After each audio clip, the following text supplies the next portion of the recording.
الحمد لله رب العالمين له الحمد الحسن والثناء الجميل وأشهد أن لا إله إلا الله وحده لا شريك له وأشهد أن سيدنا ونبينا محمد صلى الله عليه وعلى آله وأصحابه والتابعين لهم بإحسان إلى يوم الدين أما بعد. Inshallah ta'ala, we're going to carry on the explanation of the Kitab Safinatun Najah.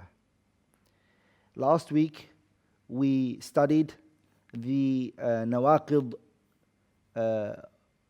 of al-wudu, the nullifiers and the things that nullify the wudu. Today, inshallah ta'ala, we're going to go into what is it that is haram and what is haram from a person when it comes to what is haram from an individual after they have come with hadath. Once hadath has happened to you, what is it that is prohibited from you? What can't you do? That's what we're going to study, inshallah ta'ala, in today's class. So note this down, bi'idhnillah al-kareem, brothers and sisters. Note this down. It's important that you remember this because it will help you a lot. The hadath is two types. Okay? The hadath, it is two types. The first type of hadath is what is necessary for you to do when it happens to you. So that's the first type of hadath. What must you do when the hadath happens to you? That's the first type. Okay? And the second type is, what are you not allowed to do? Shafi'iyya, they categorize the hadath into those two. The first one is, what must you do? And the second one is, what aren't you allowed to do? And this is important that you know the difference. The first type, which is the common type that people know. The first one, which is what is necessary on you, and what must you do, is categorized into akbar and asghar. The first type is, I'm taking time inshallah ta'ala in repeating this point because this will open so much doors for us inshallah ta'ala in the points to come later inshallah ta'ala. According to the Shafi'iyya, they categorize the hadath. Hadath is impurity. They categorize it into two. The first one is, what must a person do? Okay? Or what does this hadath necessitate? That's the first type. The second one is, what are you not allowed to do? What are you prohibited from doing? Let's go back to the first one. The first one, which is what must you do? What does the hadath necessitate from you? The Shafi'iyya categorize the first type into two types. They say it's akbar and asghar. Major and minor. Major and minor. The impurity, what it necessitates from you, or what you must do is either wudu, which is asghar, or ghusl, which is akbar, showering. I hope that point is understood. Now I'm going to move on to the second type of hadath. The second type of hadath is, what are you not allowed to do? And what must you not do? What are you prohibited from? This is divided into three according to the Shafi'iyya. They divide this one into three. Al-Asghar, minor. Al-Awsat, which is middle. And Al-Akbar, which is major. which is major. Today, inshallah ta'ala, we're going to be taking the second type, which is what? What does the hadath prohibit from you? Which is the second type. Within the second type, we divided into three, right? Al-asghar, wal-awsat, wal-akbar. Shafi'iyya, that's what it is to them. What is al-akbar and al-awsat and al-asghar? That's what today's class, inshallah ta'ala, is going to be. Asghar, again, is wudu. The akbar is ghusl, and the awsat is the one that you haven't heard of, the one that I haven't mentioned. The awsat, the Shafi'iyya, they say it's khurujul mani. It's when the mani comes from you. They put that in the awsat. Why did they put that in the awsat is what today's class is going to be. Why they divided that into three. And why is the asghar different to the awsat? Or why is even the awsat different to the akbar? Inshallah ta'ala, that is what today's class is in.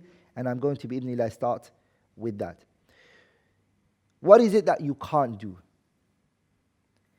The author, rahimahullah, he mentioned 4 things that you're not allowed to do.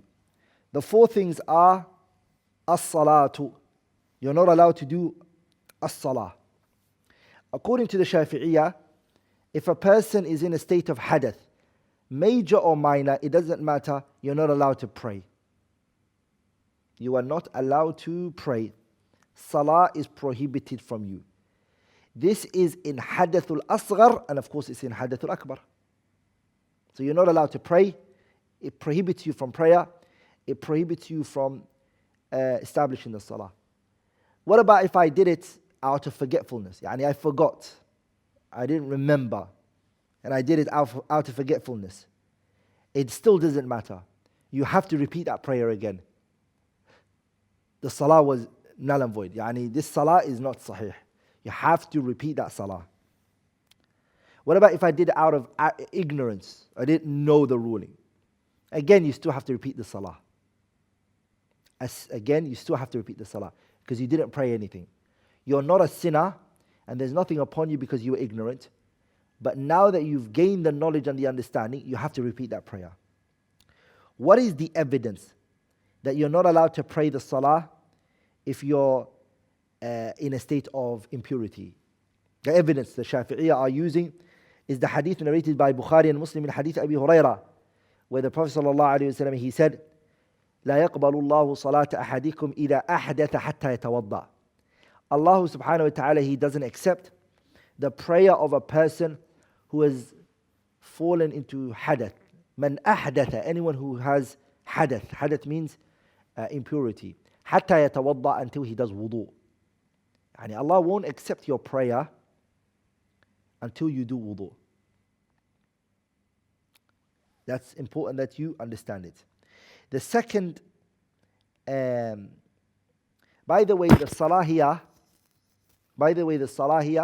is referring to the obligatory prayer and also the voluntary prayer. Yani there is no salah you can say, yeah, I prayed that without wudu. Even salatul janazah, even witr, you have to. And the reason for that, they said, is because it has takbiratul ihram, this opening. Yani the opening, the Allahu Akbar that you do, is what gives it the name of it being a salah. Some scholars then went back and they discussed, what about the sujood tilawa? Sujood tilawa, the sujood of recitation of the Quran, sujood shukr. Scholars, they discussed that. Do you have to have tahara for that? What about if I done sujood tilawa and I am in a state of impurity? The scholars that said that the sujood tilawa, you do not need tahara for it, their argument is that it's not salah. And when they are asked, well, what do you mean it's not salah? Is sujood not the greatest part of the salah? And it's the greatest part of the salah, or one of the greatest parts of the salah, a time when you're the most closest to Allah. The Shafi'iyya responded by saying it doesn't have a takbiratul ihram. Yani the takbiratul ihram is the Allahu Akbar of the opening of the prayer. It doesn't have that. And because of that, it's not a prayer, they're saying. That's their argument. That's their argument. So they're consistent upon that. Okay. As-salah. The second one is what tawaf. The second thing you're not allowed to do is at-tawaf. Tawaf, you're not allowed to do tawaf if you have hadath. If you have hadath, you can't do tawaf, according to the Shafi'iyya.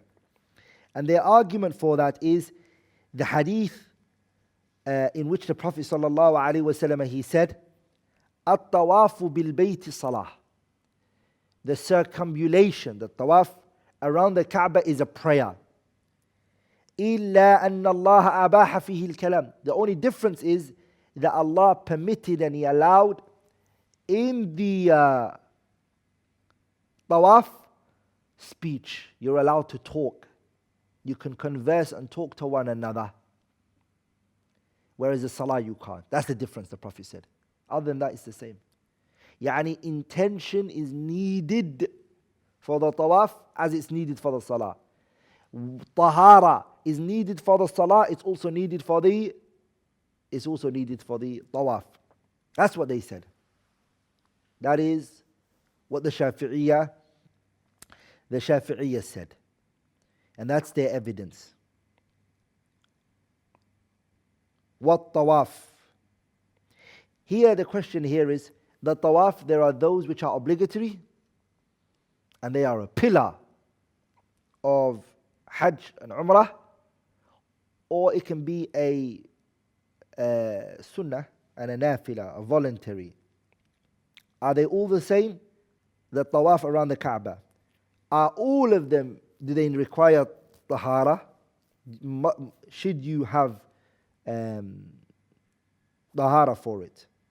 Shafi'iyya say whether it's wajib or whether it's sunnah, it doesn't matter. You have to have tahara for it because it's a prayer, according to them. What about if the person is ignorant? He didn't know the ruling. And what about if the person forgot? They say it doesn't matter, he has to repeat it. He has to repeat it. The third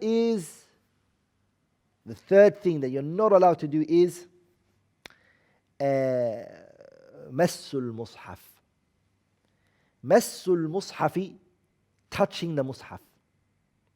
According to the Shafi'iyya, وهو قول الجمهور, and it's the view of the overwhelming majority of the Imams and the scholars. And it's actually the view of the four madhabs, that Massul Mushaf, touching the Mushaf when you are in a state of impurity, is not allowed. You're not allowed. What is it that I can't do? You can't touch it, they say. You're not allowed to grab the Mus'haf with your hand. No, you're not. What about touching it with other parts of my body, only my hands? No. Shafi'i believe any part of your body you're not allowed to touch it with it. That's another thing. You're not even allowed to touch it with your nail. They believe you can't. They even say you're not allowed to touch it through a veil. And you place a veil between you and the Mus'haf, and then you try to grab it through it. Maybe you grab with a cloth. They say you're not allowed to. Here, Ishkal came. Some of the scholars, they said, oh, this doesn't make sense then. Some of the scholars, they say this doesn't make sense. Why? And I want people to open their minds for these points because these are things that come up. Some of the fuqaha Shafi'iyya, they said that if a man touches a woman, but between them there's a veil, يعني that a man touches a woman, but between them there is a veil, they said that this doesn't break the wudu. And remember we took before, according to the Shafi'iyya, that if a man touches a woman, it breaks her wudu. Okay, it breaks her wudu. We took that. Shafi'iyya mentioned that if it happens between a veil, it doesn't. So some scholars, they came back and they said, hold on.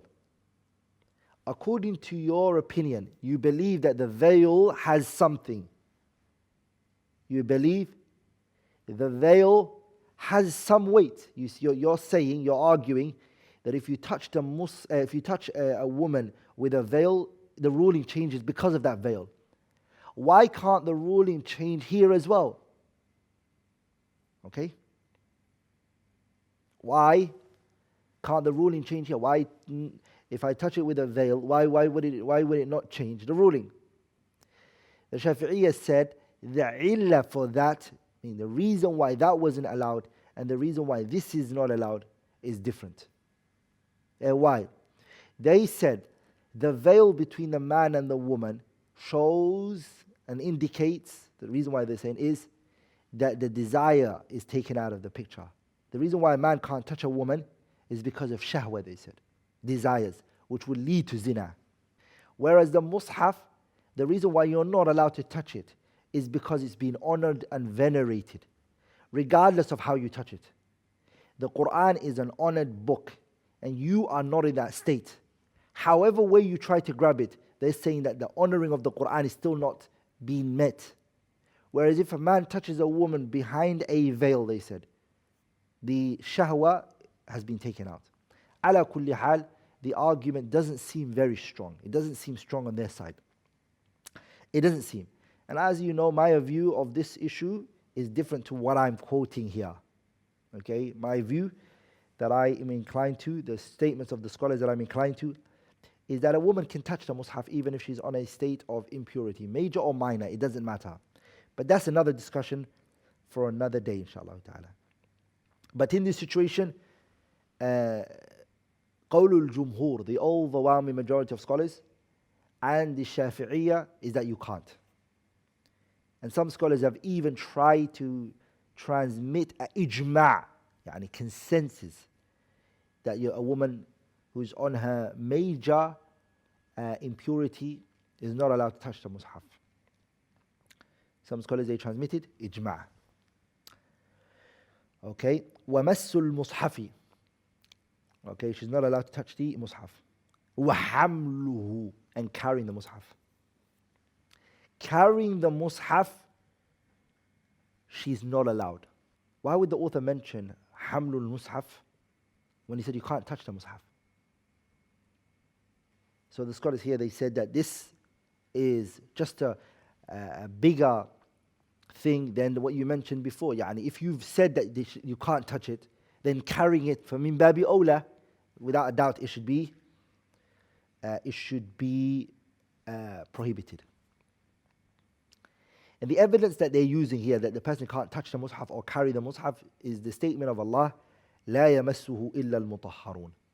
That's the ayah that the Shafi'iyya are using, and the Jumhur.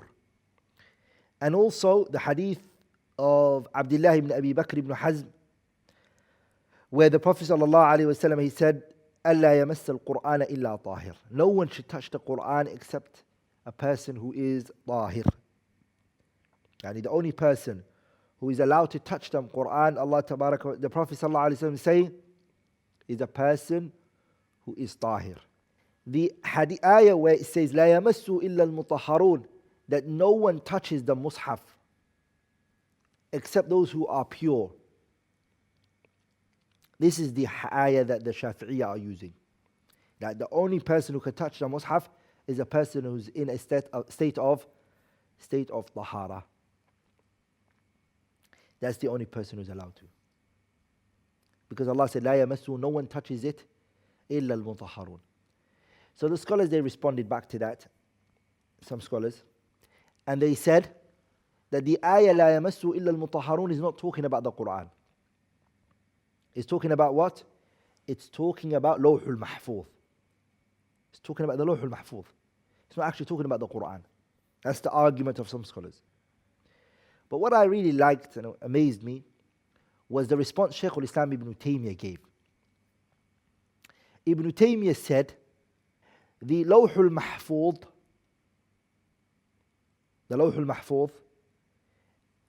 he said the ayah, of course, is talking about the Lawhul Mahfuz. Ibn Taymiyyah, he accepted that. But he said, if the Lawhul Mahfuz is not touched except by the people who are pure, then the Quran should be from min babi awla, because it's the speech of Allah subhanahu wa ta'ala. Ibn Taymiyyah is saying, لا يمس إلا المطهرون. If it's talking about Lawhul Mahfuz, then the Quran is more befitting for it not to be touched except to those who are pure and those which are in a state of tahara. Does that make sense?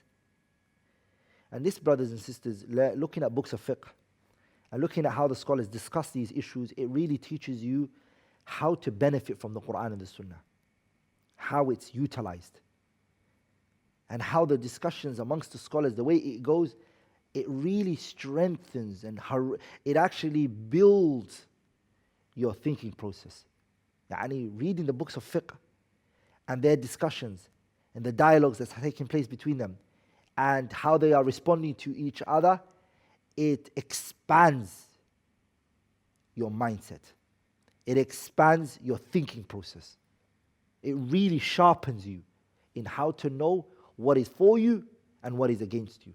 When you can talk and you're allowed to speak for something that is yours, or when you should withhold and you don't have a point at this moment. Yani these books will teach you. Like for example, if you look at Imam al-Shafi'i's discussions, his back and forths with Muhammad ibn Hassan al-Shaybani, it's actually documented. Their discussion. Shafi'i, rahimahullah, and the student of Al-Imam Abu Hanifa, Muhammad ibn Hassan al-Shaybani. Their discussion and their back and forth, if you actually read it, you're going to think to yourself, subhanAllah, the level of comprehension, their mindset, their deep observation, and how they critically analyze each other. It just amazes you. It takes you back. SubhanAllah, it's amazing. So Shaykh al-Islam Taymiyyah, that was the point that he brought, rahimahullah, forward. That is what he said. Now we're going to go into those four that we just mentioned. Those four are for the hadathul asghar, the minor impurity. Shafi'iyya are trying to use this for hadathul asghar, minor impurity. Yani, you passed wind. You went to the toilet to do call of nature. Okay? These four, salah, tawaf, masul mushaf, and hamluhu, is prohibited from you. Remember what we were saying before, that the hadath is three types. The hadath is how many types? Three types. Asghar, awsat, and akbar. We're talking about the second type, which is what it prohibits you from doing. We've already done the asghar now. The things that it prohibits you from, when you're in a minor impurity, what it prohibits you from is what? As-salah. It prohibits you from at-tawaf. It also prohibits you from masul mushaf, and it also prohibits you from carrying the mushaf.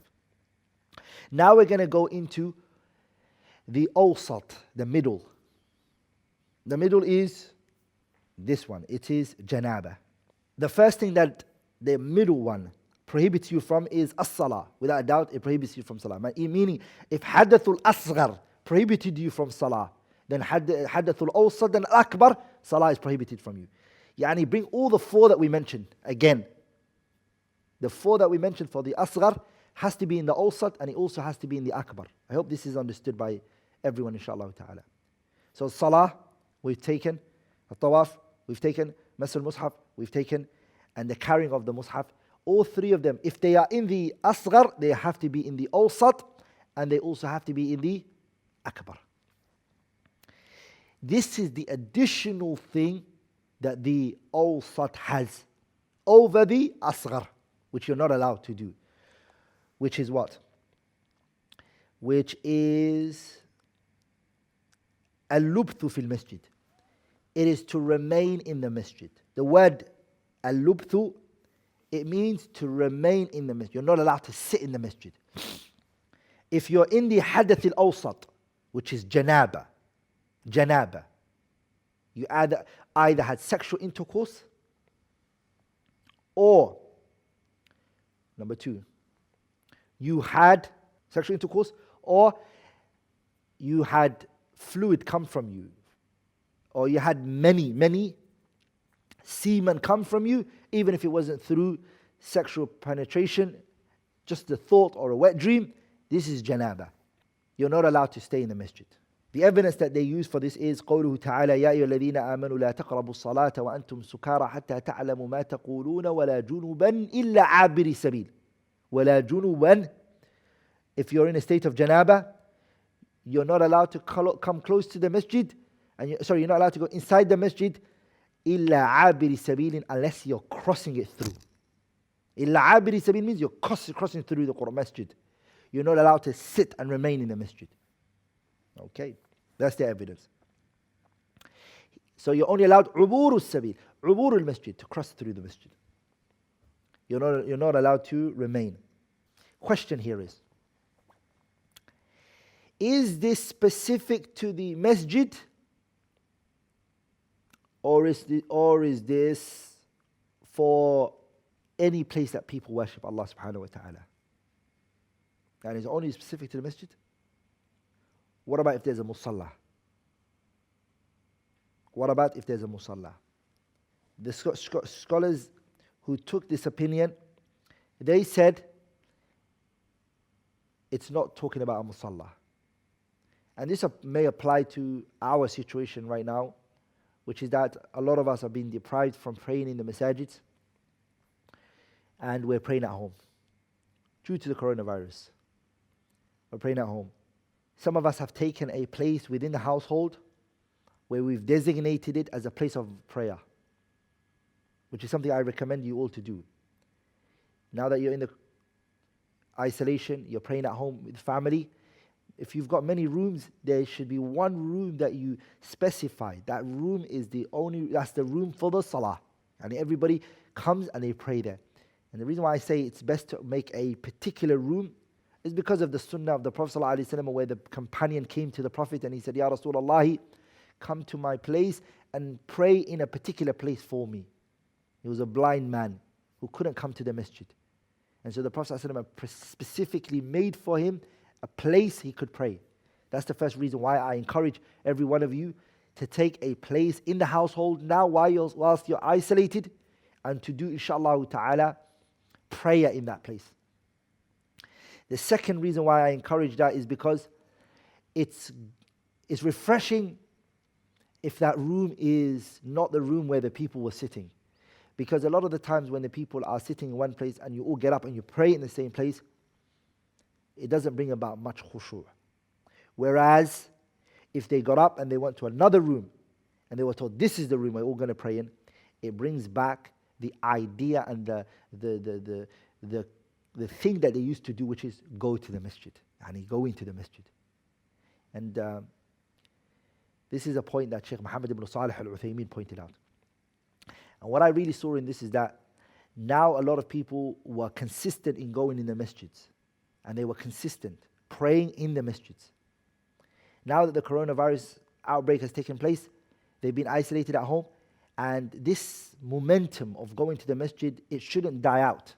And when the time, inshallah ta'ala, comes, and where we see the joy of going back to the house of Allah tabarak wa ta'ala and praying in there, we should be used to it, because that's what we were doing in our own households. We were going to other rooms and praying in there. And we were doing our best to keep that still alive within us. So that's important, inshallah ta'ala, that we keep in mind. But the point I want from there is now, that place in your house where you've specified for the salah, can a person who's in a state of janaba go there? That's a question, right? Or is that only specific to the masjid? It's only specific to the masjid. Because they said, يَا أَيُّهَا الَّذِينَ آمَنُوا لَا تَقْرَبُوا الصَّلَاةَ وَأَنْتُمْ سُكَارَى حَتَّى تَعْلَمُوا مَا تَقُولُونَ وَلَا جُنُبًا إِلَّا عَابِرِي سَبِيلٍ.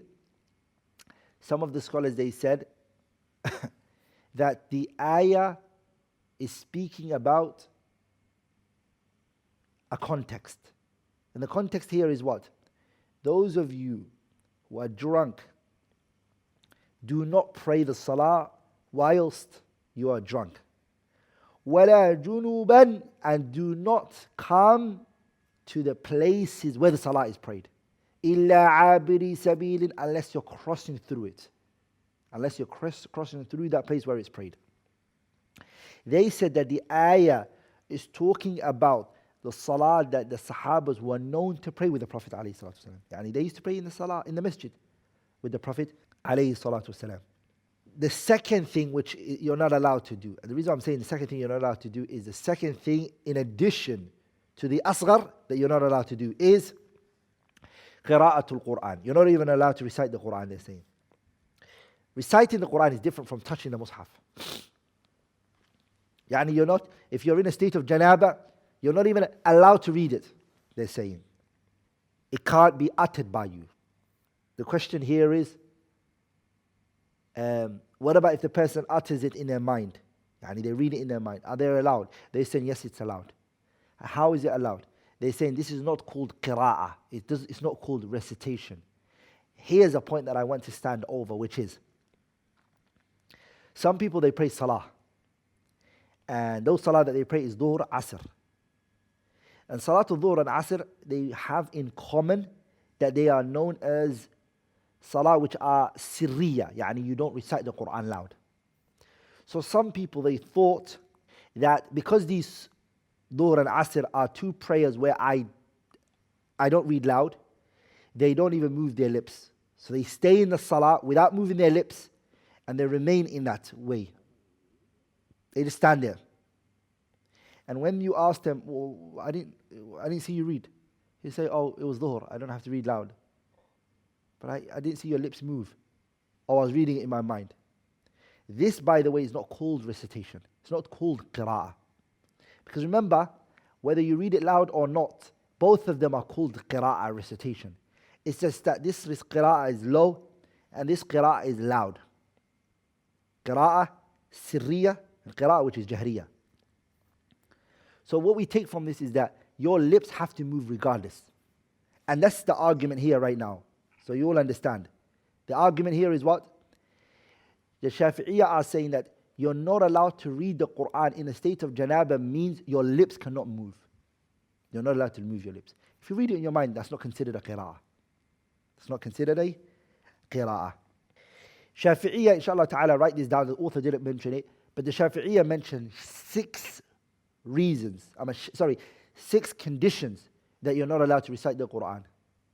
6 conditions. The first one is أن يكون القارئ مكلفا, that the reciter has to reach age of puberty. Yani if a child reads it, kids, they may not be tahir, they may not, it doesn't matter. Or it could be somebody who's majnoon, a person who's not mentally stable.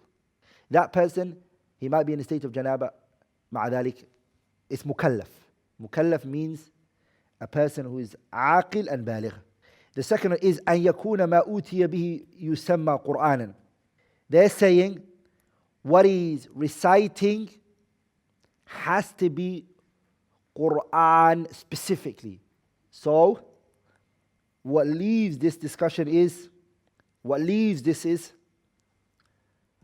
if the person is reciting a dua, which is also a verse from the Quran, but he's not reading it as a Quran. He's reciting it as a dhikr, as a dua.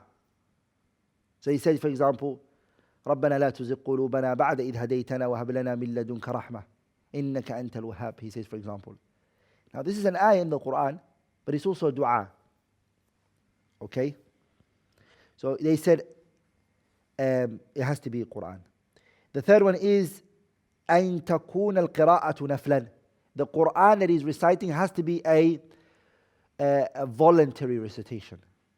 Yani if he's reading it because it's obligatory on reading it, then they say there's no problem. If it's no problem. Yani if a woman's going to forget her Quran, if a man's going to forget his Quran, and they have to read it, وَمَا إِلَى ذَلِكَ, they say no problem. Number 4, أن يتلفظ بها. He has to pronounce it. And he has to say it. with his lips.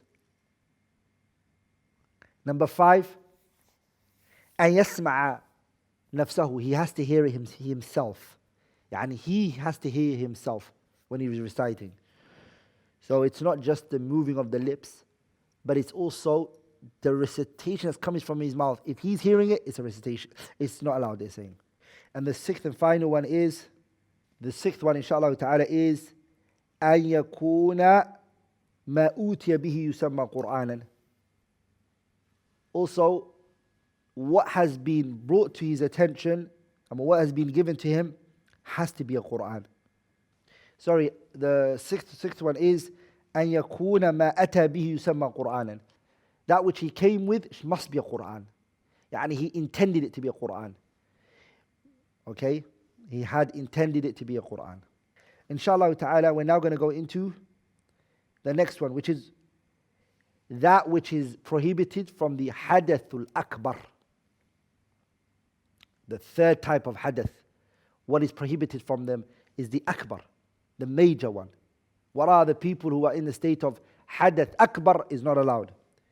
Again, it's the asghar and the awsat is all in there, plus extra things. So, salah you're not allowed in the hadath al-akbar. Tawaf you're not allowed. Massul mushaf you're not allowed. Carrying the mushaf you're not allowed. Wal-labthu fil masjid you're not allowed. Wa qira'atul Qur'an you're not allowed.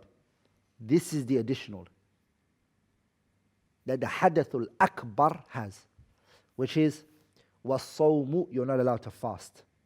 Yani the hadath al-akbar is only hayd. It's only what? Hayd. It's menstruation. Additional to what we mentioned before is fasting. Also, fasting, you're not allowed to fast. Shafi'iyya, they believe that the fasting is, you're not allowed to fast.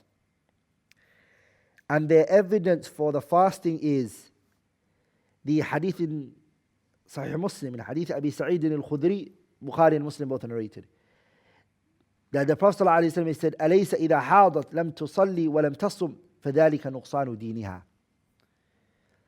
The Prophet ﷺ, he said, when she's in her menstruation, she doesn't pray nor does she fast. That's the evidence for that. وَالطَّلَاقُ, divorce. A man is not allowed to he's not allowed to divorce his wife while she's on her menstruation. And also if she's on her postnatal bleeding. It's the same. The question here is that does that divorce happen or does it not happen? There's a difference of opinion amongst the scholars. And you're a sinner for divorcing your wife while she's on her menstruation. But the question here is, does it happen? A lot of the scholars, they say, يَقَعُ مَعَ الْإِثْمِ. And this is the strongest opinion. It happens, it occurs with a sin. Yani the divorce happens, it occurs, but you're a sinner. You're a sinner. Why is it prohibited?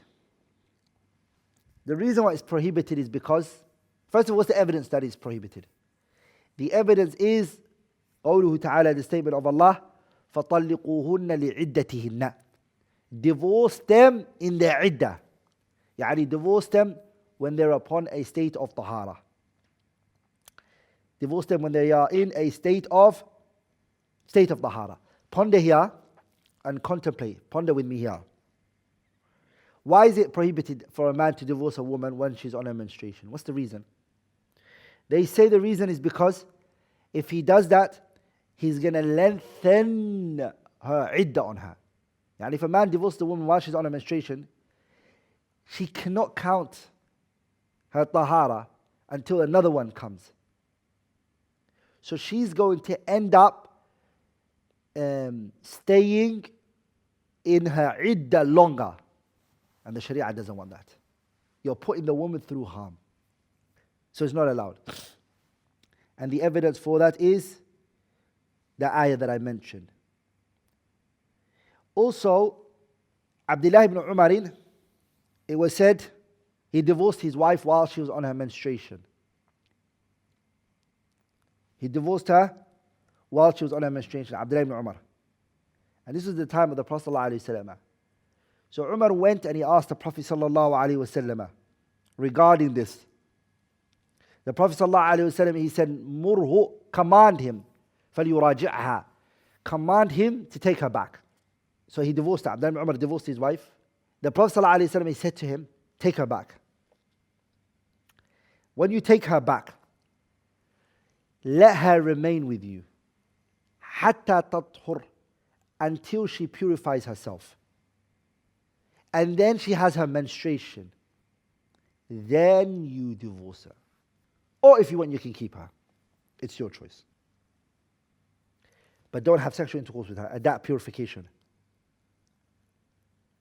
If she comes out of that menstruation, that purification, if you don't have sexual intercourse with her, she can consider that a tahara. So Abdullah ibn Umar radiallahu ta'ala anhu took the Prophet's advice. The next one is وَمُرُورِ فِي الْمَسْجِدِ إِنْ خَافَتْ تَلْوِيثَهُ. She's not allowed to cross the masjid. Yani the junub, he was allowed to cross the masjid. Like in the woman who's on a menstruation, he's saying, she's not allowed to cross through the masjid. If she fears that some of the blood might go into the masjid, if she's scared that she may do that, then she's not allowed. That's what he's saying. That is not allowed. وَالِاسْتِمْنَاعُ مَا بَيْنَ السُّرَّةِ وَالرُّكْبَةِ. Also, the man is not allowed. He's prohibited. And the woman who's on a hayd, she's prohibited from what? Al-istimna'u, to enjoy or have sexual intercourse while she's in that state. Yani there's no sexual intercourse in which he's allowed to have with her. But if he wants to enjoy, that which has been transmitted from the Prophet ﷺ was that if the woman's on her menstruation, is that he used to place a cloth on his wife and he would cover between her knees to her navel, he would cover it, sallallahu alayhi wasallam, and he would enjoy his wife. This is permissible. Yani between the knees and the navel, the man is not allowed to have contact in that area. They said because of the fact that the Prophet covered that area. Shafi'iyah here are being more, they're saying sexual intercourse is not just the issue. The man cannot touch the woman, even mathalan her thighs is prohibited. Because of the fact that the Prophet ﷺ covered that area. As a side point, if a person knows that doing what the Prophet ﷺ did is going to throw them into having sexual intercourse with their spouse whilst they're on their menstruation, they are prohibited from doing this. And if a person doesn't have the ability to restrain himself, and he will end up having sexual intercourse with his wife while she's on her menstruation, okay, and it will lead to that, then this istimta' is not allowed. It becomes prohibited from you. Because whatever will lead you to haram becomes haram. The same way, whatever leads you to wajib, it becomes wajib. Now we're going to go into, inshallah ta'ala, faslun asbabu tayammumi, the reasons for tayammum. The reasons for tayammum. When am I allowed to do a tayammum? When am I permitted to do a tayammum? What does the word tayammum actually mean? The word tayammum in the Arabic language is to intend. The qasad, the intent, is actually called tayammum. ولذلك, that's why Allah subhanahu wa ta'ala, He says, وَلَا تَيَمَّمُوا الْخَبِيثَ, do not intend evil. Allah used the word وَلَا تَيَمَّمُوا. Tayammamu means what? Intend. You're not allowed to intend evil. But what does tayammum mean in the Sharia, in our religion? Tayammum in the Sharia is taking the earth. It is to take the dust and the earth and place it on your face and on your hand with the intention of a tayammum. Yani you're not using water. You don't have water to use. Or whatever the reason is, we're going to come to that. But water is absent. And what you're using is earth. That is called tayammum. Yani tayammum is a substitute. Okay? The asl is what? The asl is water. You need to use water. One way or another, you don't have the water, you use tayammum. You use what? A tayammum. Then tayammum is a substitute. The author mentions, rahimahullah, that the reasons why you can do tayammum are three. Zakaria al-Ansari, he's Shaykh al-Islam in the Shafi'iyah. He's considered to be Shaykh al-Islam according to the Shafi'iyah. He mentions 21 reasons. 21 reasons in which you are allowed to do tayammum. But this book is very small, so we're just going to do these three, inshallah ta'ala. The first one is faqdul ma'. You can't find water. The absence of water. Question. If you can't find water and you're a resident, or you can't find water and you're a traveler, is it the same? Or is there a difference? According to the Shafi'iyah, it's the same. The second one is illness. Before I move into the second one, what is the evidence that if you don't have water, you're allowed to do tayammum? The ayah, ظاهر الآية is the evidence, which is فَلَمْ تَجِدُوا مَاءً فَتَيَمَّمُوا. You couldn't find water, do tayammum. The ayah is clear. The second one is illness. Illness is a reason for you not to have to use water. And the evidence for that is the hadith of Jabir radiallahu anhu. Jabir said, we went out on a journey, and a man from amongst us, he had a wound on his head. Yani a rock hit him and it wounded his head. And then he had a wet dream. He then woke up in the morning and he asked the people around him. He said, look, my beloved brothers and sisters, I've had a wet dream and I have a wound. And it's cold. What do I do in this situation? I can't use the water. And this is major impurity happened to him. So he's saying ghusl. They said to him, ما نجد لك رخصة. We have no rukhsa for you. Yani we don't have any answer for you. There's no way around this, brother.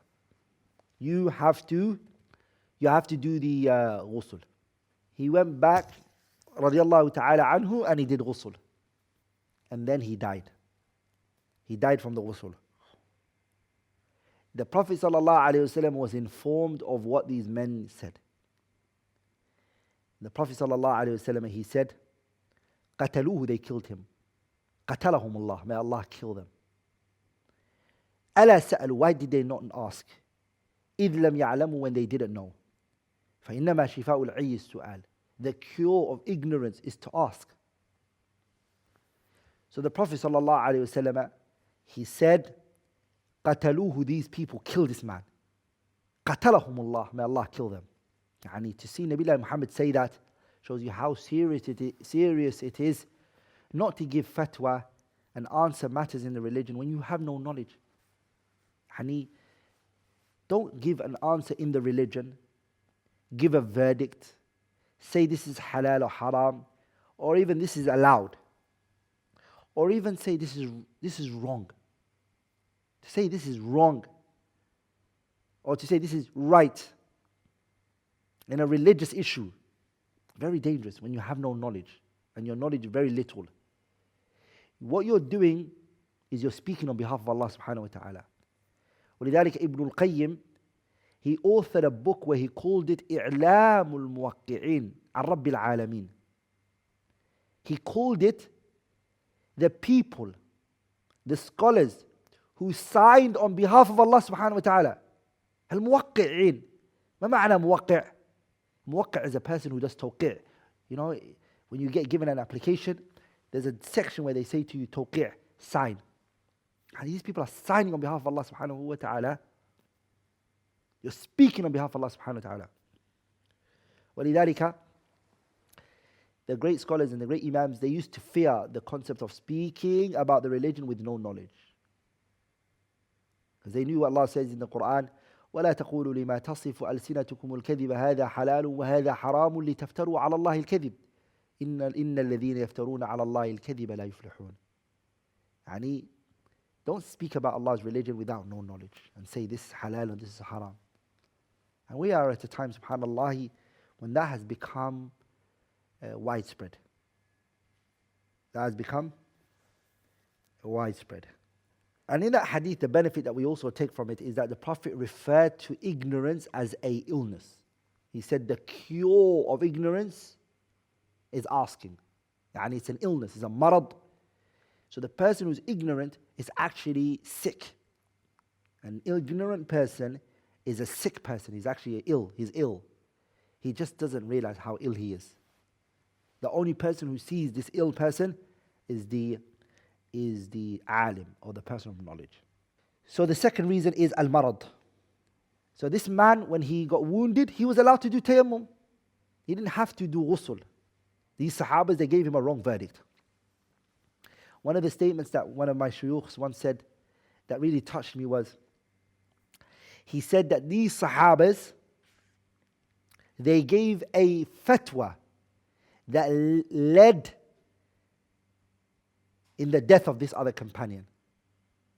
He said, how many of us have also given fatwa in issues that have killed either people's hearts and made them go astray from the religion? We've killed their hearts. Or we gave a fatwa that actually did lead to people fighting. And it's very important. Amrun khatir. It's a very dangerous issue. Giving fatwa with no knowledge.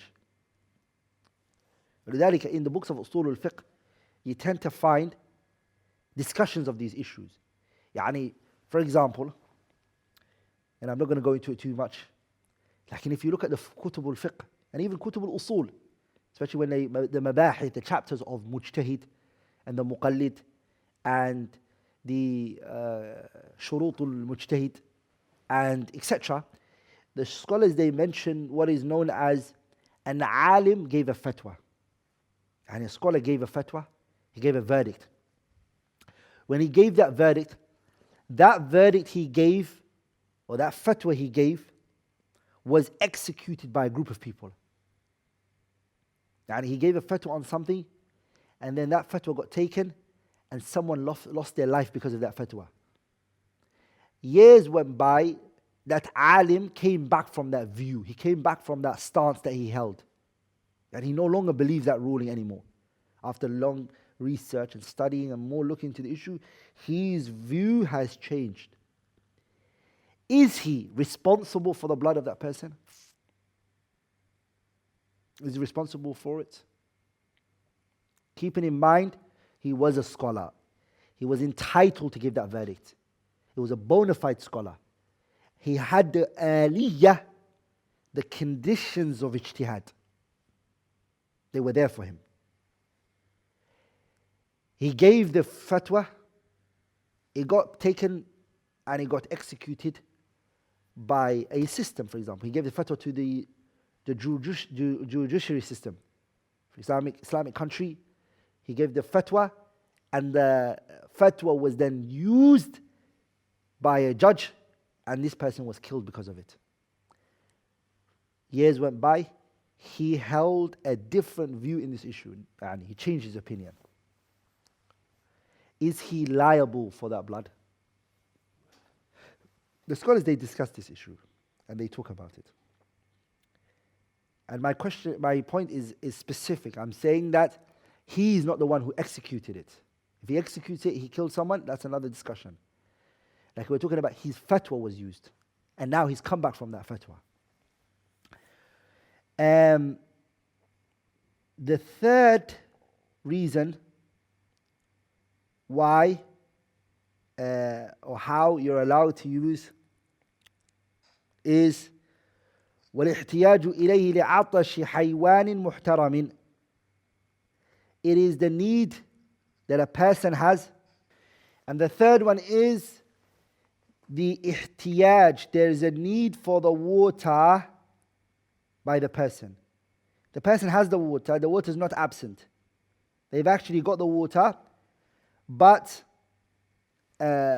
he needs that water to drink it. He needs that water for drinking, and it's only enough for him to drink it on the way. Later, what will happen is that if he drinks the water, and so if he uses the water as wudu, he won't have something to drink and he might die from it. Or his animals need it. He's got goats, he's got sheep. That's why the author said, حَيْوَانٍ مُحْتَرَمٍ. It's a sacred, or it's a worthy animal. Haywan, which is worthy, like a camel, goats. Haywan, which is worthy. And that haywan is in a good state. And it's not a haywan that's about to die anyways. Ala kulli hal, he fears for his goat to die. Or he fears that the one horse he has that's going to die if he doesn't give it water. Or his sheep, they might die if he doesn't give it water. And he knows he's going to be on the road. Or for himself. So he does have the water. The water is not absent. What is he allowed to do in this situation? They say that what is allowed for him is to do tayammum and to use that water for drinking. That is allowed. And the evidence for that is the evidence for necessity. Yani the evidence is that you use for necessity applies here. And not killing yourself. وَلَا تُلْقُوا بِأَيْدِيكُمْ إِلَى التَّهْلُكَةِ وَلَا تَقْتُلُوا أَنفُسَكُمْ إِنَّ اللَّهَ كَانَ بِكُمْ رَحِيمًا. Those type of verses is what it will be used here. Yani the evidence is for necessity. It will be applied here. So here we'll stop inshallah ta'ala. Today what we took is, we studied the hadath that is divided into two. The first one is the hadath in terms of what is required from you, and what you must do, and what is needed from you. It's either wudu or ghusl. The wudu becomes minor, and ghusl becomes major. So then from that perspective, it only becomes two. If you look at what is necessitates, what is required from you, it only is either major or minor. You either have to do wudu or ghusl. If it's wudu, it's asghar. If it's ghusl, it's akbar. But what is prohibited from you, when we look at that, they kind of divide into three. And what are they? Minor, which is that which you can't do, and we mentioned is 4 only, which is minor. The author mentioned 4. And then there's awsat, which is when you're in a state of janaba, right? When you're in a state of janaba, there are also specific things that you can't do. And then there's the major, which is hayd, extra things that you can't do. Those are the those are the 2 types of categorization of the hadith that the author here mentioned, and then the Shafi'iyah mentioned in their works and their books. Here, inshallah ta'ala, I'm going to take some of your questions. بإذن الله الكريم. Anything which I have said that was wrong or incorrect is from me and shaitan, and Allah and His Messenger are free from it. سبحانك اللهم بحمدك أشهد أن لا إله إلا الله أستغفرك وأتوب إليه.